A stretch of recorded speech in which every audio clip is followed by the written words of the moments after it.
Oke, kita lanjutkan pertemuan kita yang keempat ya tentang senyawa alkena dan alkuna.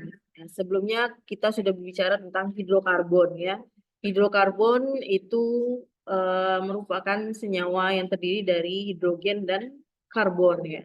Hidrogen dan karbon. Banyak sekali kemarin ya contoh-contoh senyawa hidrokarbon ada berbagai macam ya dari berbagai rumus empirisnya, kemudian juga eh, penggolongan senyawanya ya, baik itu yang merupakan hidrokarbon rantai alifatik ya, kemudian rantai siklik. Alifatik itu rantai panjang ya, kemudian yang alisiklik itu yang tidak merupakan rantai panjang yang satu sama lainnya saling terhubung. Jadi siklik berbentuk apapun ya, paling kecil itu adalah siklopropana. Jadi tiga atom karbon siklopropana.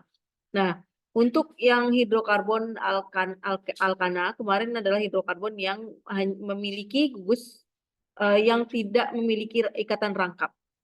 Jadi dia berdasarkan kepada hibridisasi sp3 dari atom karbonnya. Jadi konfigurasi sp3-nya. Kemudian ternyata karbon ini ya memang punya punya ini ya punya sifat yang sangat spesial karena konfigurasi elektron, kemudian dia memiliki elektron valensi 4 yang dimana setiap elektronnya tersebut ternyata bisa berikatan dengan atom lainnya ataupun dengan dirinya sendiri.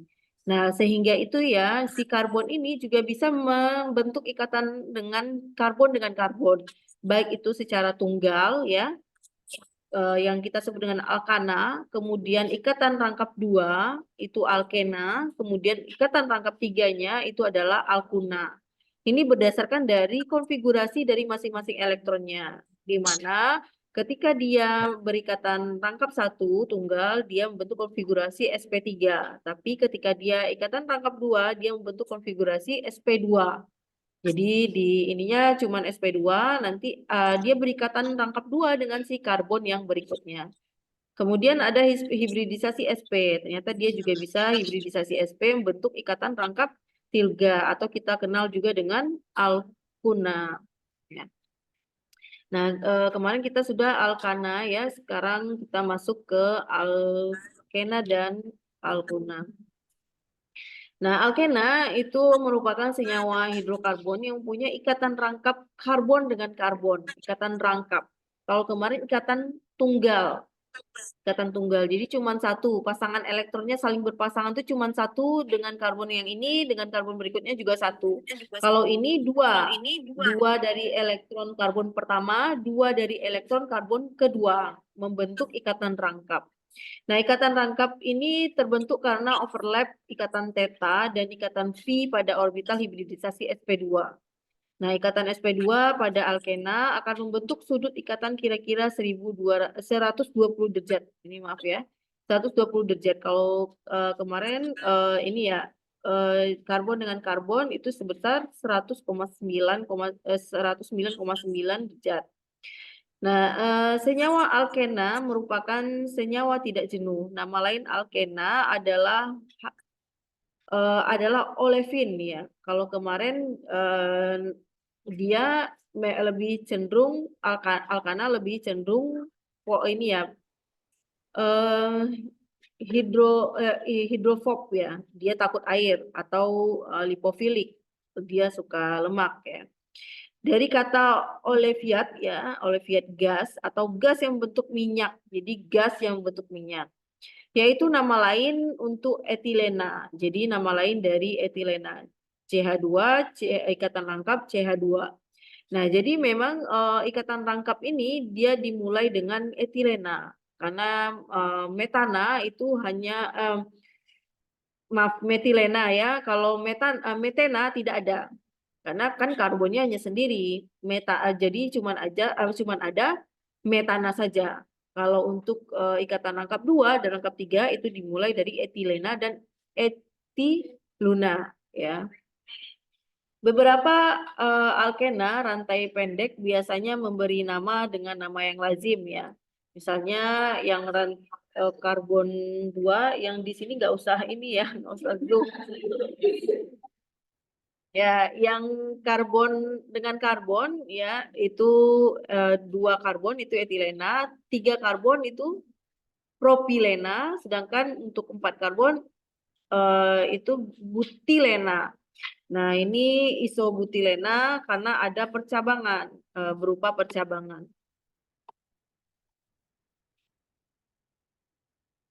Kemudian adanya ikatan rangkap pada alkena menyebabkan alkena bersifat tidak jenuh karena jumlah hidrogen pada alkena lebih sedikit dibandingkan dengan alkana dengan jumlah karbon yang sama.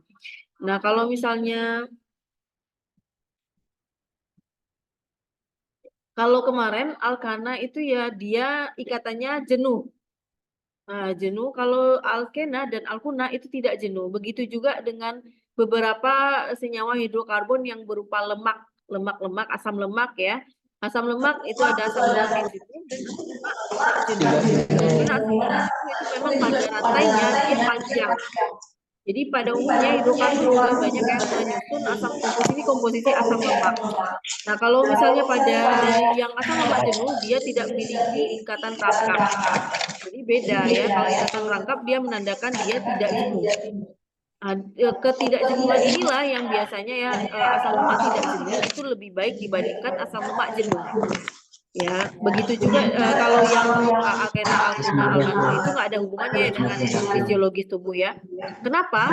Karena atomnya itu mudah untuk berikatan dengan atom lainnya, bisa membentuk kalau asam lemak jenuh dia bisa membentuk ini ya, bisa membentuk komponen untuk kulit, kemudian komponen untuk hormon ya, dia bisa bereaksi dengan ya atom-atom lainnya membentuk senyawa-senyawa lainnya yang lebih ini tentunya ya, yang lebih bermanfaat.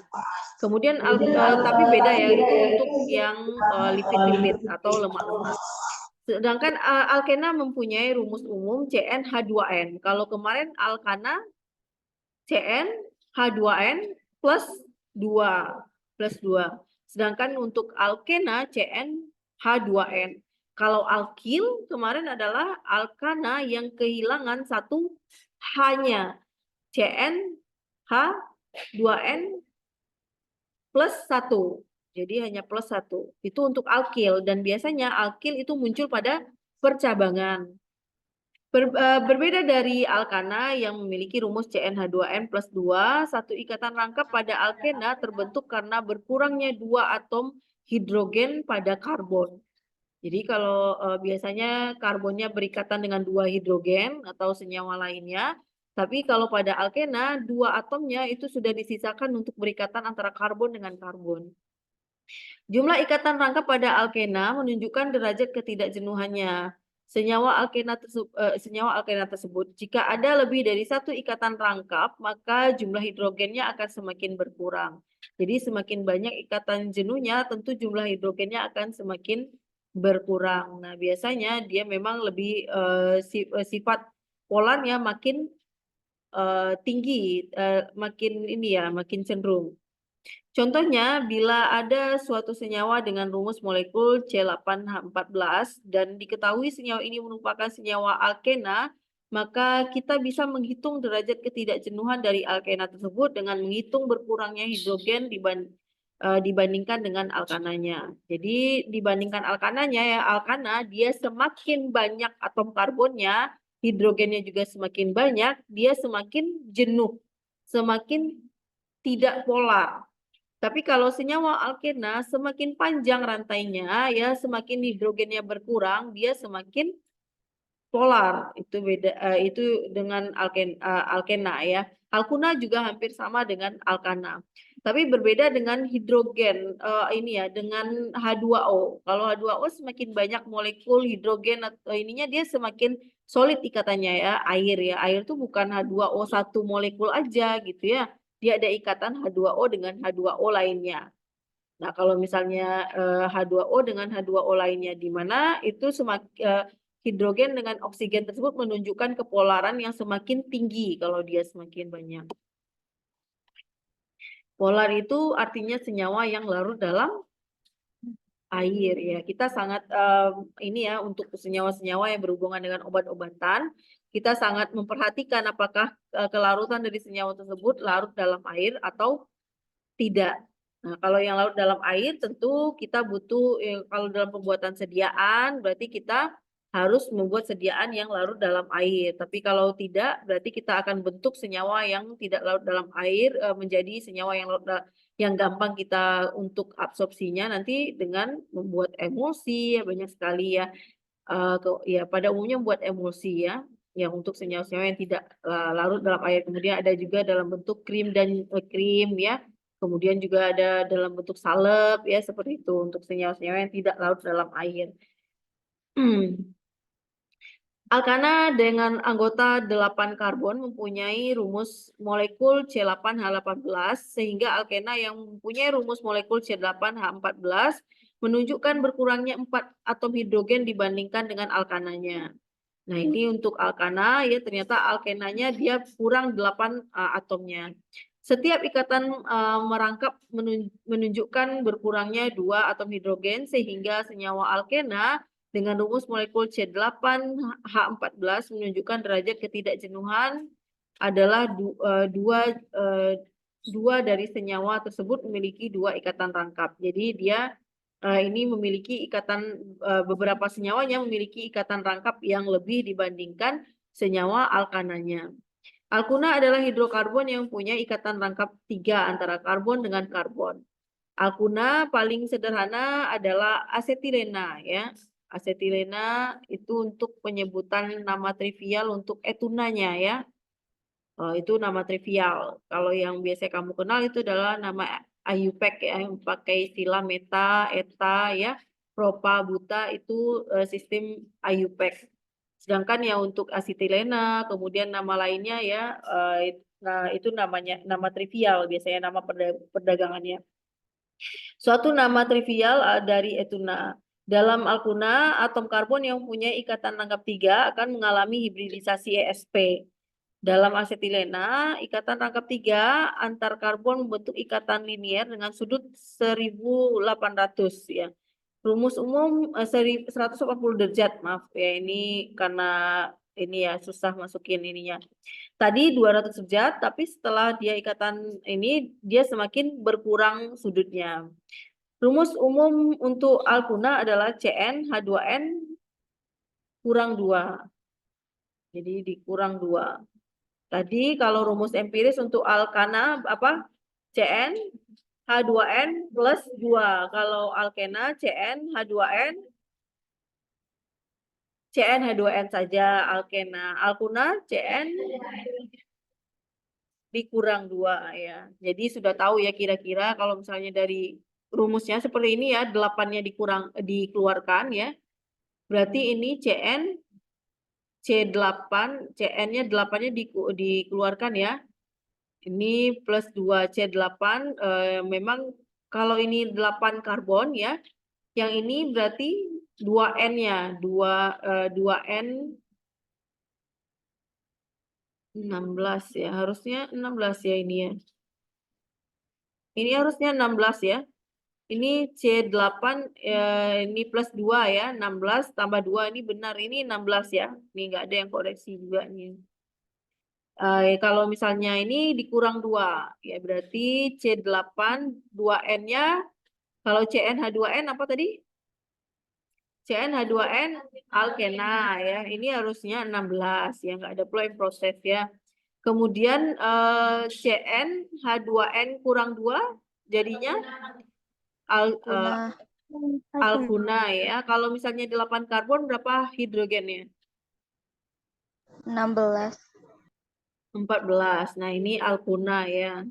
Enggak ada yang ini. Enggak ada tadi yang ngeralat ya. Berarti ini 8 kalau 8 karbon, kalau misalnya dia alkena berarti C8 H18. Kalau dia alkena ya, kalau alkana C8 H18. Alkenanya C8 H16. Kalau alkunanya H14. Kalau ini kalau alkana apa namanya? C8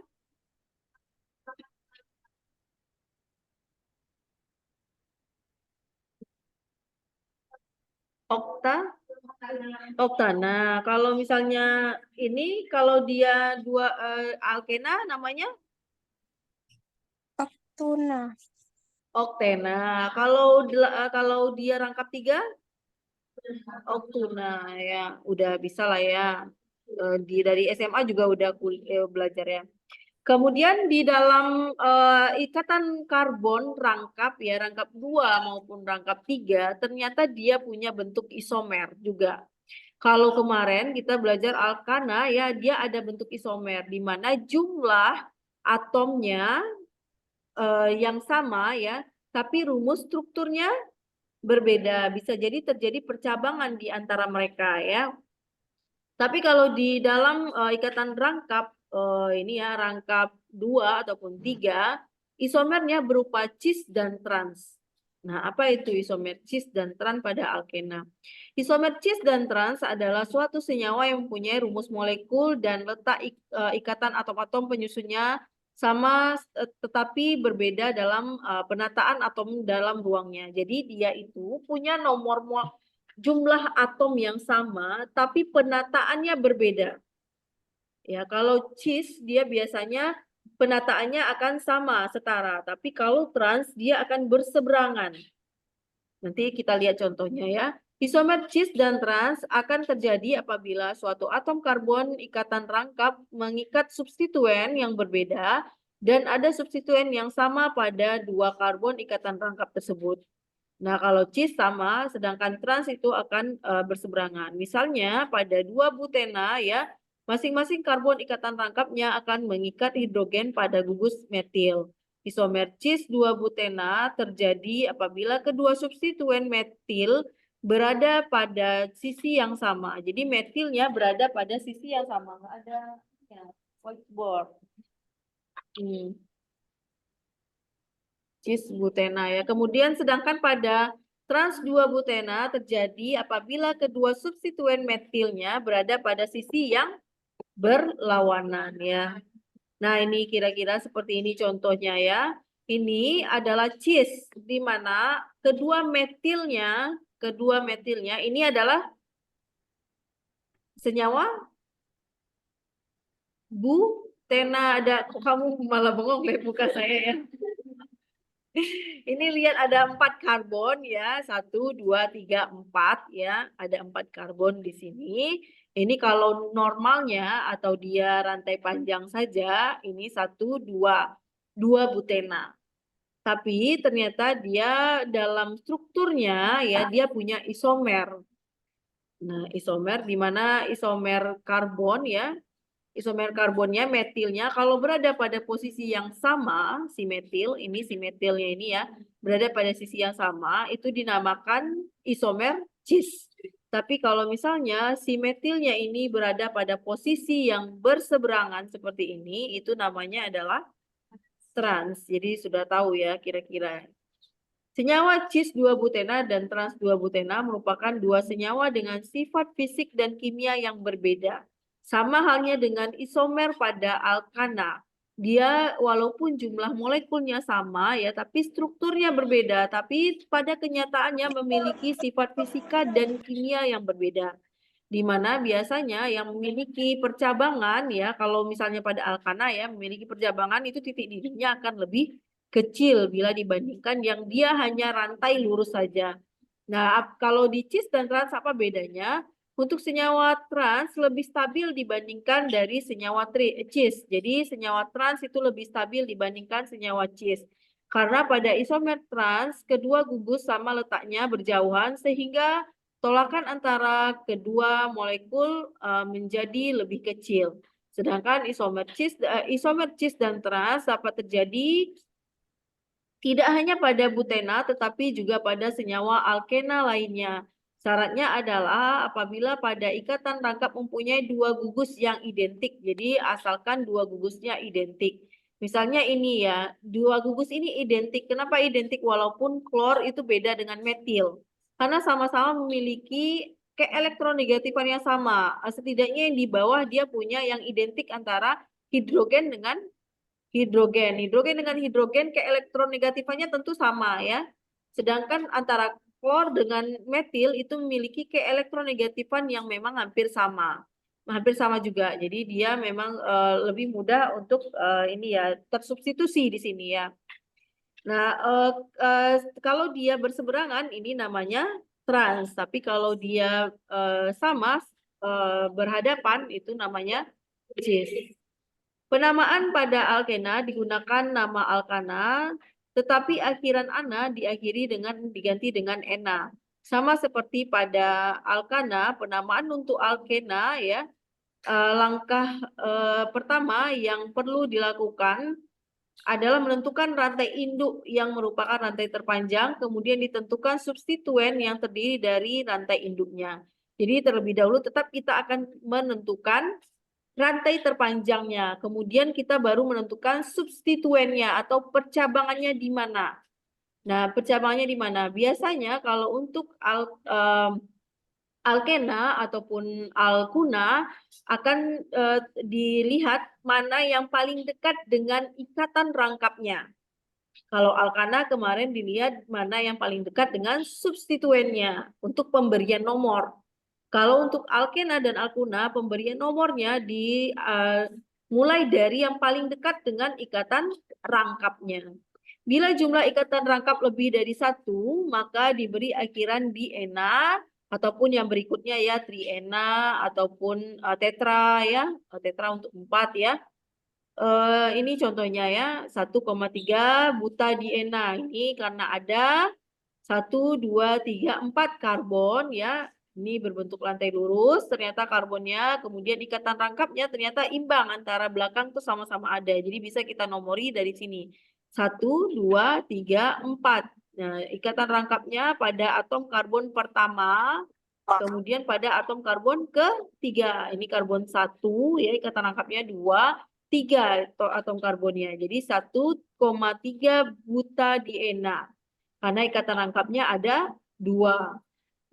Kemudian ini ya ikatan rangkapnya ada 3 ya. Ikatan rangkap mulai dari karbon pertama 1, 2, 3 pada karbon ketiga 4, 5 karbon kelima. Jadi ikatan rangkapnya pada karbon 1, 3 dan 5 ini senyawanya 1, 2, 3, 4, 5, 6 heksa.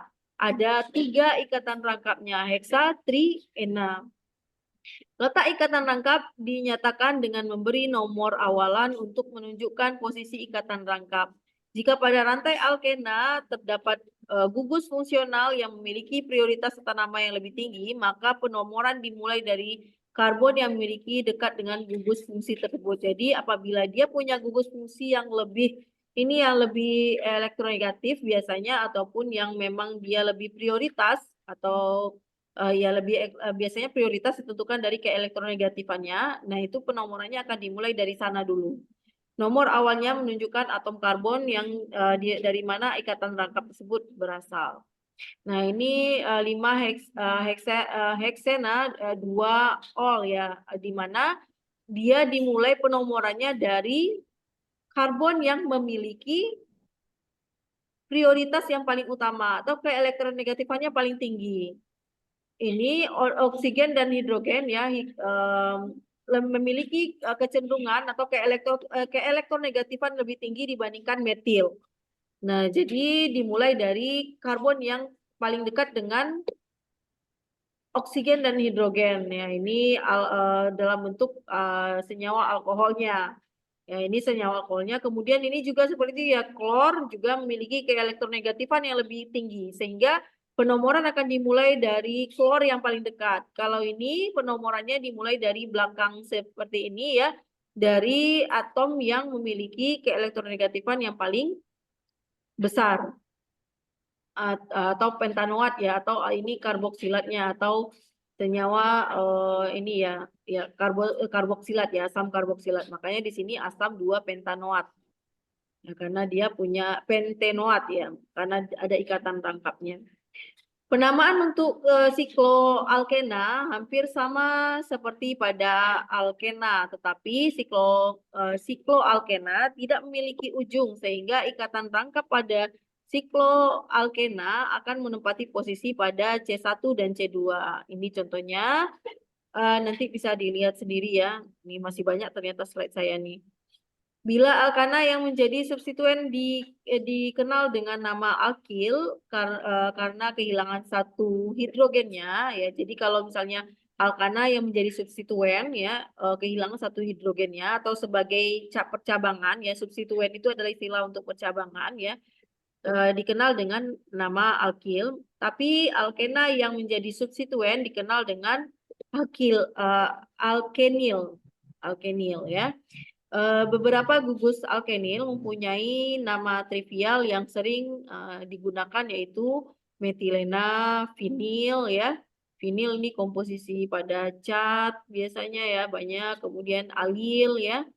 Ini adalah contohnya. Ini contohnya ya apabila si ininya sebagai percabangan, si alkenanya sebagai percabangan. Jadi kemarin itu kalau misalnya siklo, kalau panjang rantai karbonnya berarti rantai karbonnya sebagai rantai utama.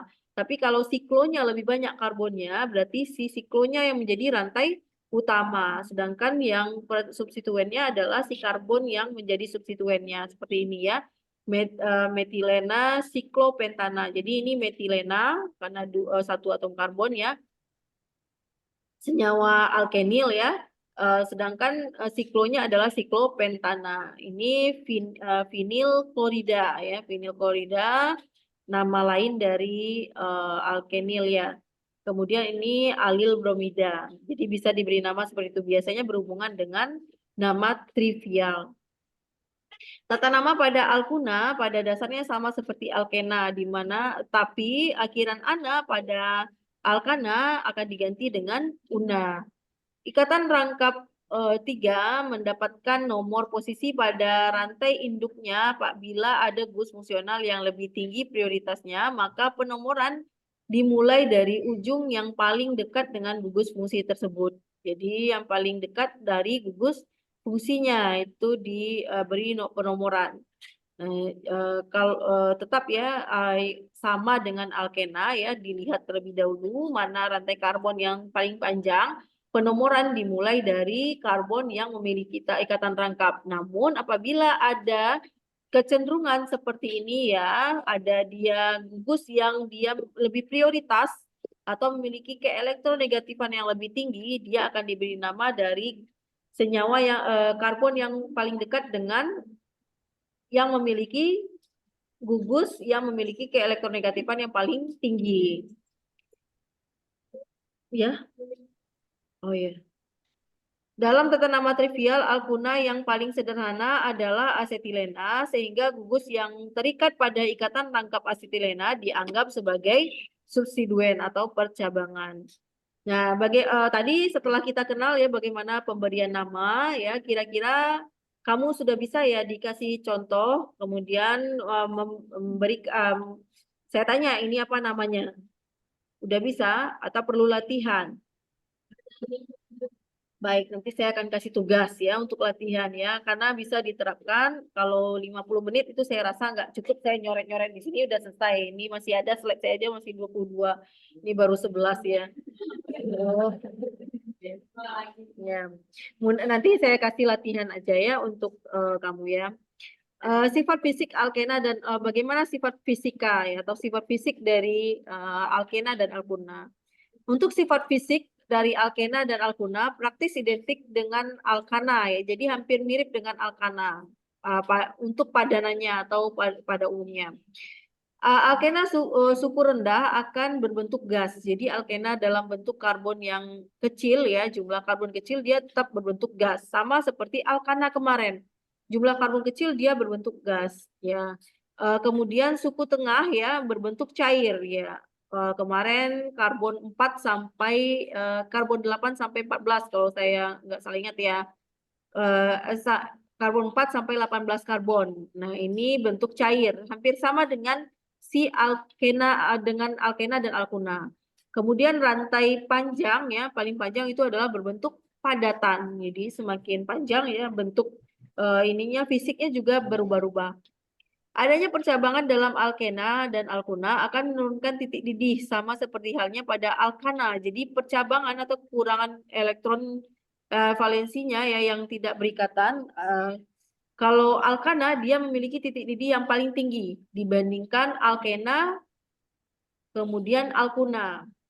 Karena kemarin kita ingat ya kalau alkana itu dia setiap karbonnya penambahan setiap karbonnya butuh penambahan titik didih ya sekitar 300 derajat.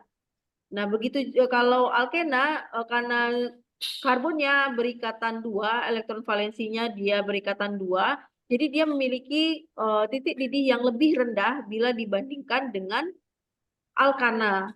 Begitu juga dengan alkuna. Alkuna titik didihnya paling kecil lagi. Namun kalau misalnya semakin banyak percabangan, tentu titik didihnya juga semakin berkurang karena makin mudah untuk diputus ikatannya. Jadi titik didihnya makin berkurang tentunya.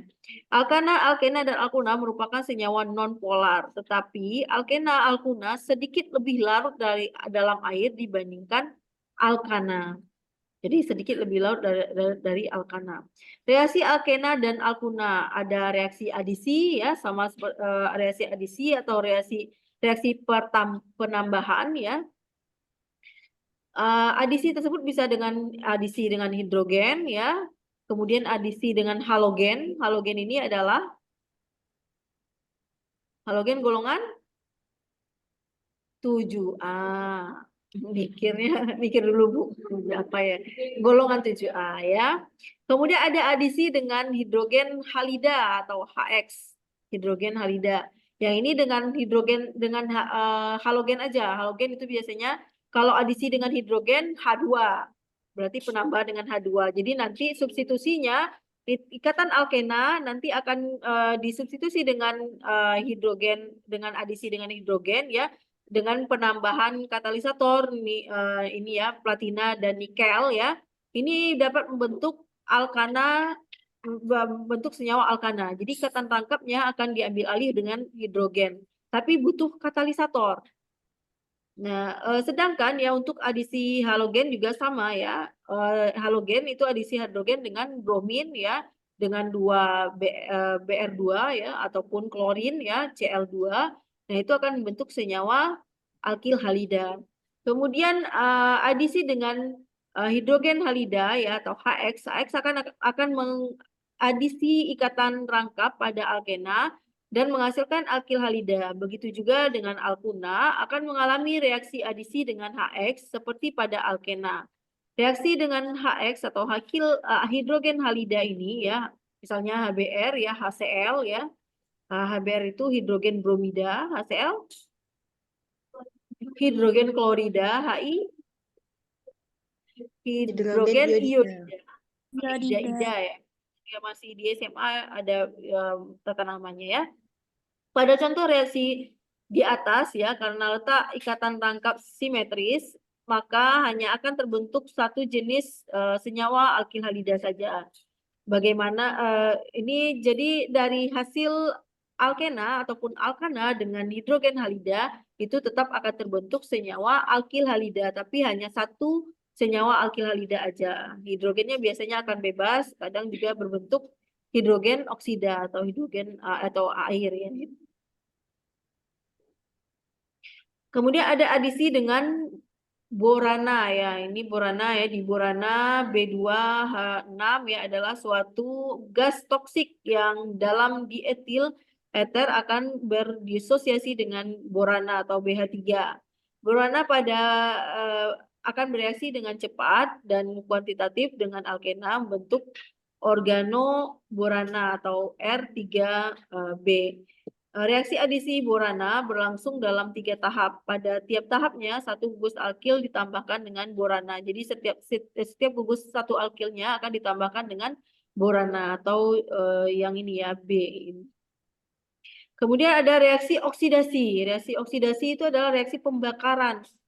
Reaksi pembakaran ya, di mana alkena dapat mengalami reaksi oksidasi yang akan membentuk senyawa glikol atau diol atau epoksida ya atau pemaksa pisahan atau bisa membentuk senyawa dengan cleavage ya atau oksidasi sempurna membentuk CO2 atau H2O. Jadi oksidasi sempurna itu apabila pembakaran hanya menghasilkan karbon dioksida dan ini dengan air ya. Oksidasi kemudian ada oksidasi dengan KMNO4 atau dikenal dengan hidroksilasi, di mana pembentukan 1,2 diol pada alkena dapat terjadi karena reaksi antara alkena dengan KMNO4, kemudian pembentukan epoksida dan lain-lainnya. Kemudian pemaksa pisahan atau cleavage, ya. Oksidasi alkena dengan pemaksa pisahan akan menghasilkan produk yang berbeda tergantung pada kondisi oksidasi pada struktur alkena. Produk oksidasi pemaksa pisahan ditentukan oleh ada atau tidaknya atom hidrogen yang terikat pada ikatan rangkap atau karbon sp2. Jadi tergantung pada ada atau tidaknya ikatan atom hidrogennya untuk yang pemaksa pisahan. Kemudian bagaimana cara sintesis atau pembuatan alkena dan alkuna? Yang pertama bisa dengan dehidrasi alkohol, ya. Jadi pemutusan alkohol, ya, pengambilan atau pengeluaran H2O-nya. Reaksi pembuatan alkena dapat dibuat dengan reaksi eliminasi alkohol dalam asam kuat, ya, H2SO4 atau menggunakan Al2O3 atau aluminium trioksida, ya. Bila digunakan alkohol sekunder atau primer, maka reaksi yang digunakan adalah H2SO4. Jadi kalau alkohol sekunder dan alkohol primer, ya, alkohol nanti di bab alkohol kamu akan mempelajari, ya, ada alkohol primer, ya, ada alkohol yang sekunder. Karena penggunaan ini bisa dipisahkan dengan H2SO4 NCl, membentuk senyawa alkena ataupun alkuna. Kemudian ada dengan sistem eliminasi alkil halida. Jadi kalau tadi adalah adisi alkil halida, adisi dengan halogen ataupun hidrogen HX, ya, ini HX atau hidrogen halida, ya. Namun kebalikannya kalau mau membentuk alkana dia bisa eliminasi dari alkil halidanya. Nah, reaksi eliminasi alkil halida akan menghasilkan alkena dengan menggunakan pereaksi.